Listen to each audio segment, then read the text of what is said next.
2026 সালে রাখি পূর্ণিমায় রাখি বন্ধন উৎসব কবে পালিত হবে? 27 আগস্ট নাকি 28 আগস্ট?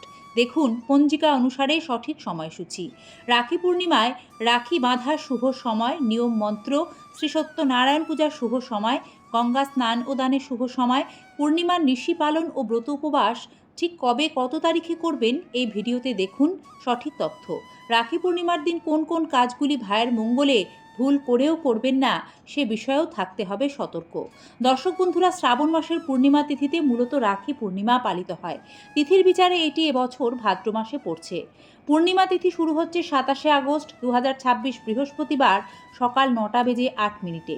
পূর্ণিমা তিথি শেষ হবে 28 আগস্ট 2026 শুক্রবার সকাল 9:48। 27 আগস্ট রাত্রি 9:29 পর্যন্ত ভদ্রাকাল থাকবে, তাই 27 আগস্ট রাখি বাঁধা অশুভ। সে কারণেই উদয়তিথির বিচারে 2026 সালে রাখি পূর্ণিমায় রাখি বন্ধন পালিত হবে ইংরাজি 28 আগস্ট, বাংলা 10ই ভাদ্র শুক্রবার। এই বিশেষ দিনে সকাল থেকে যতক্ষণ পূর্ণিমা থাকবে ঠিক সে সময়ের মধ্যে আপনারা ভাই বা দাদার হাতে রাখি বাঁধবেন। তবে রাখি পূর্ণিমার নিশি পালন করতে হবে 27 আগস্ট, কারণ 28 আগস্ট রাতে কিন্তু আর পূর্ণিমা থাকছে না। কিন্তু রাখি পূর্ণিমায় এবছর 28 আগস্ট চন্দ্রগ্রহণ হবে। তাহলে চন্দ্রগ্রহণে কি রাখি পরানো যাবে? এ প্রসঙ্গে জানাই, ভারত ও বাংলাদেশ থেকে 28 আগস্টের এই চন্দ্রগ্রহণ দেখা যাবে না, তাই এর সূতক সময় বৈধ হবে না। সে কারণেই রাখি পূর্ণিমায় ভারত ও বাংলাদেশে চন্দ্রগ্রহণের কোনো প্রভাব পড়বে না, নিশ্চিন্তে রাখি বন্ধন উৎসব পালন করা যাবে। 2026 সালে রাখি পূর্ণিমায় গঙ্গা স্নান ও দানের শুভ সময় থাকবে 28 আগস্ট, বাংলা 10ই ভাদ্র শুক্রবার সূর্যোদয়ের সঙ্গে সঙ্গে ওই দিন সকাল 9:48 পর্যন্ত, অর্থাৎ যতক্ষণ পূর্ণিমা থাকবে। এর কারণ এই সময়ে এবছর পূর্ণিমা তিথি বিদ্যমান থাকবে এবং ভদ্রার প্রভাব থাকবে না। সে কারণে এই সময়টাই এবছর রাখি পূর্ণিমায় গঙ্গা স্নানের শ্রেষ্ঠ সময় হবে।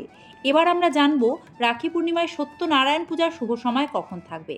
দর্শক বন্ধুরা, রাখি পূর্ণিমায় সত্যনারায়ণ পূজার শুভ সময় থাকবে ইংরাজি 27 আগস্ট প্রদোষকালে, কারণ সত্যনারায়ণ পূজা সন্ধ্যাবেলায় করাকে শুভ মনে করা হয়।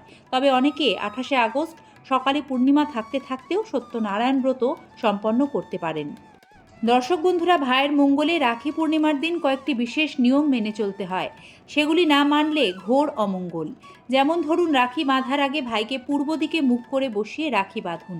ভুল করে উত্তর পশ্চিম বা দক্ষিণ দিকে মুখ করে রাখি বাঁধবেন না। রাখির থালায় কখনো ভাঙা চাল রাখবেন না, এটিকে অত্যন্ত অশুভ মনে করা হয়। ভাইকে তিলক করতে হলে গোটা চাল দিয়ে করুন। রাখির দিন ভাই বা বোনেরা কালো রঙের পোশাক পরবেন না, কালো কোনো জিনিস উপহারও দেবেন না এবং ভাইদের কবজিতে কালো সুতো দিয়ে রাখি বাঁধবেন না।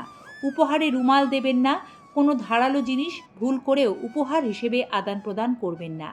রাখি বন্ধনের জন্য যে থালাটি সাজাবেন তার মধ্যে রাখবেন রলি, অক্ষত চাল অর্থাৎ অখণ্ড আতপ চাল, প্রদীপ, মিষ্টি, চন্দন, ফুল, ফল ইত্যাদি। প্রথমে গণেশ এবং ইষ্ট দেবতাকে স্মরণ করুন। তারপর ভাই বা দাদাকে পরিষ্কার আসনে পূর্ব দিকে মুখ করে বসিয়ে কপালে তিলক ও অক্ষত চাল দিতে হবে। যার যার কিছু পারিবারিক রীতি আছে সেগুলি পালন করবেন। আরতি করার পর ভাই বা দাদার ডান হাতে বাঁধতে হবে রাখি। রাখি বাঁধার পর 3টি গিঁট বাঁধুন, এতে ত্রিদেব ব্রহ্মা, বিষ্ণু ও মহেশ্বরের আশীর্বাদ পাওয়া যায়। সবশেষে ভাই বোন একে অপরকে মিষ্টিমুখ করান, উপহার আদান প্রদান করুন এবং সুরক্ষার সংকল্প গ্রহণ করুন। ঈশ্বরের নাম স্মরণ করুন, বাড়ির বড়দের আশীর্বাদ গ্রহণ করুন। রাখি বাঁধার বিশেষ একটি মন্ত্র আছে, সেটি হলো যেনবদ্ধ বলি রাজা দানবেন্দ্র মহাবল তেনোত্তাং রক্ষ বন্ধামি রক্ষে মা চলো মা চল। এই মন্ত্র উচ্চারণ করে বোন বা দিদি যদি ভাই বা দাদার হাতে রাখি বেঁধে দেন, বলা হয় এতে ভাই বোনের সম্পর্ক অটুট থাকে। এছাড়াও ভাইয়ের দীর্ঘায়ু কামনায়, মঙ্গল কামনায় এই মন্ত্র উচ্চারণের বিশেষ নিয়ম বা রীতি আছে।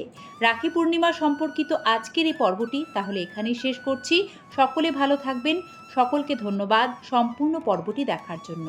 এরপরেও কারো কোথাও কিছু প্রশ্ন থাকলে আপনাদের মূল্যবান প্রশ্নগুলি কমেন্ট বক্সে রাখবেন, আমরা উত্তর দিতে সচেষ্ট থাকব।